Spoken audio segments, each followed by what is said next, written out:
बिस्मिल्लाहिर्रहमानिर्रहीम। अस्सलाम वालेकुम। टुडे न्यूज़ के साथ मैं हूं सना हुसैन। चलते हैं खबरों की जानिब। मीर रजा केस में अहम पेशरफ्त, तफ्तीशी टीम ने ताजिर की मोबाइल सिम हासिल कर ली। तफ्तीशी हुक्काम के मुताबिक बायोमेट्रिक और तमाम ज़रूरी दस्तावेजी कार्रवाई की तकमील के बाद ये सिम मीर रजा की वालिदा के नाम पर मुंतकिल करके जारी कर दी गई है।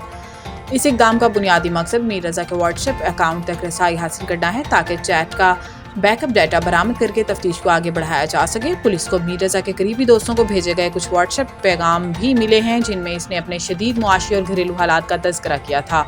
इसके अलावा पुलिस ने जाए वकुआ के करीब वाक़या एक रिहायशी इमारत के सिक्योरिटी गार्ड के साथ साथ करीबी मस्जिद के पेश इमाम, मुअज्जिन और कमेटी के अरकान के बयानात भी कलमबंद कर लिए हैं। पुलिस के मुताबिक मीर रजा ने 27 जुलाई की शाम 5:45 बजे के करीब शाहराह फैसल पर एक शख्स से मुलाकात करके 70 से 80 लाख रुपए की सरमायाकारी पर बात की।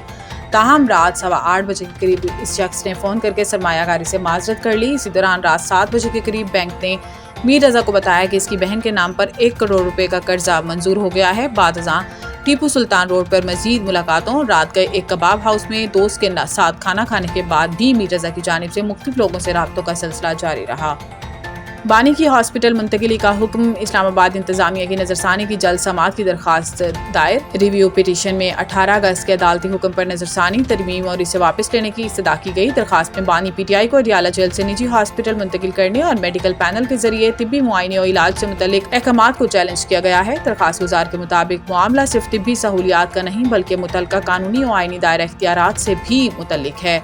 रिव्यू पिटीशन में आइन की 27वीं तरमीम के बाद अदालती दायरा इख्तियार आर्टिकल 175(2) और जेल कवानीन से मुतालिक अहम कानूनी सवालात उठाए गए हैं। दरखास्त में मौक़िफ़ इख्तियार किया गया है कि अदालती हुक्म वक्त की पाबंदी पर मबनी था, इसलिए मामले की फौरी समाअत ज़रूरी है। दरखास्त में चीफ कमिश्नर इस्लामाबाद ने सुप्रीम कोर्ट से रिव्यू पिटीशन को जल्द अज जल्द समाअत के लिए मुकर्रर करने की इस्तदा की है। जमात इस्लामी का 12 रबीउल अव्वल के बाद मुल्की हड़ताल का ऐलान। लाहौर में प्रेस कॉन्फ्रेंस करते हुए हाफिज नईमुर रहमान का कहना था कि हमारी जद्दोजहद बेहतरीन अंदाज में आगे बढ़ रही है। हुकूमत को पेट्रोलियम मसनूआत की कीमतों में कमी करना पड़ेगी। उन्होंने कहा कि आटा माफिया और चीनी माफिया की मौजूदगी में मुल्क तरक्की नहीं कर सकता। अवाम निकल कर हमारी जद्दोजहद का हिस्सा बने। किसानों को सस्ती खाद नहीं मिल रही। हमारे पैसों से सरकारी अफसरान बड़ी बड़ी गाड़ियाँ चलाते हैं। अमीर जमात इस्लामी का कहना था कि 12 रबीउल अव्वल के बाद मुल्की हड़ताल करेंगे। अब मुज़ाकरात ऐसे नहीं होंगे कि आप कहें धरना खत्म करें, हम मान लेंगे। धरना तब खत्म होगा जब हुकूमत हमारे मुतालबात अमली तौर पर मानेगी। हाफिज नईमुर रहमान ने मजीद कहा कि लीवी का भत्ता टैक्स किसी सूरत नहीं होना चाहिए। हुकूमत को पेट्रोल की कीमतें कम करना पड़ेंगी। अगर हमारे मुतालबात ना माने गए तो इस्लामाबाद की तरफ भी मार्च करेंगे। ये हमें रोक नहीं सकेंगे। हमारा कोई कारकुन कुर्बानी से दरेक नहीं करेगा।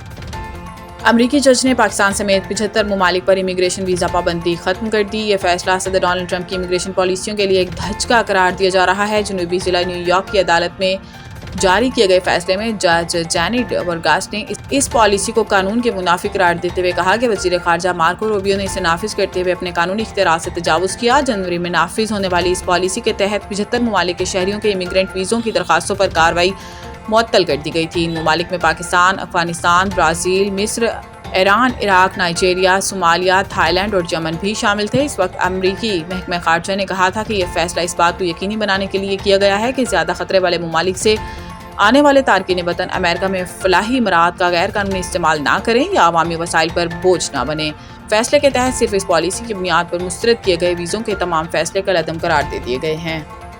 लॉर्ड्स टेस्ट के लिए पाकिस्तान टीम में तब्दीलियों का इम्कान, बाबर आजम की वापसी मुतवक्को। ज़राए के मुताबिक सीरीज़ का दूसरा टेस्ट 27 अगस्त से लॉर्ड्स में शुरू होगा। लंदन पहुंचने के बाद कंडीशंस को मद्देनजर रखते हुए प्लेइंग 11 को हतमी शक्ल दी जाएगी। ज़राए का कहना है कि मैनेजमेंट बाबर आजम की वापसी के लिए पूरी उम्मीद है, जो उंगली की इंजरी के बायस पहला टेस्ट नहीं खेल सके थे, जबकि बाबर आजम की वापसी की सूरत में अजान अवैस को ड्रॉप किए जाने का इम्कान है। लीड्स टेस्ट में इनिंग्स और 101 रन्स के बड़े मार्जिन से शिकस्त के बाद टीम मैनेजमेंट प्लेइंग 11 में तब्दीलियों पर गौर कर रही है और इस हवाले से wicket keeper batter Mohammad Rizwan को आराम दिए जाने का इम्कान है। ज़राए के मुताबिक लंदन की ड्राई कंडीशंस के बायस पाकिस्तान टीम लॉर्ड्स टेस्ट में 2 स्पिनर्स के साथ मैदान में उतर सकती है, जबकि रफ्तार के बायस फास्ट बाउलर उबैद शाह को लॉर्ड्स टेस्ट के लिए तरजीह दिए जाने का भी इम्कान है। ज़राए का कहना है कि लंदन की कंडीशंस मुख्तलिफ और निस्बतन खुश्क है, जबकि फ्लैट पिच की तवक्को की जा रही है।